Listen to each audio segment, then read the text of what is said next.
Welcome, I'm David Briggs. I'm a personal injury trial lawyer in Rancho Cucamonga and the principal of the Inland Empire Law Group. I want to talk to those who don't have insurance and decide to drive on our California highways and roadways. Those who don't have insurance put both themselves and others at significant risk. I want to focus for a moment on those who don't have insurance and the risks that are associated for them if they're involved in an accident. First off, if you are uninsured and you cause an accident, you now are personally liable or responsible for the injuries you cause as a result of that accident. That could result in tens of thousands, if not more, dollars against you in form of a judgment that someone might try to collect against you, against your wages, your earnings, or your home, etc. But it also has an effect on you if you're not responsible for the accident, but someone else hits you. A number of years ago in California, we passed a proposition called Proposition 213.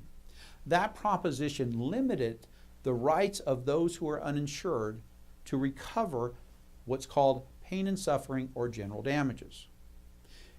If someone was hurt in an accident and they had their own insurance policy, their own liability policy, they could make a claim for both their property damage, their loss of earnings, their medical expenses, and also for their pain and suffering and what's called general damages. Let's say they lost a leg. There's a significant loss there, and they could make a recovery for that loss.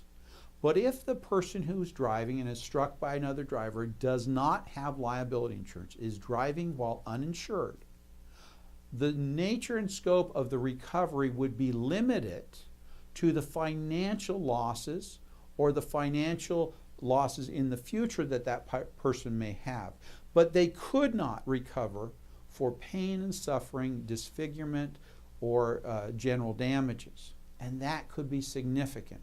It really puts a major limitation on a person's right to recover as a result of injuries.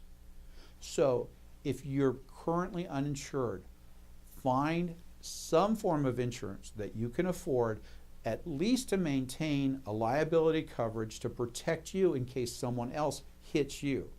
I always encourage people to buy as much insurance as they possibly can, including uninsured motorist coverage, to protect them from those who are driving without insurance.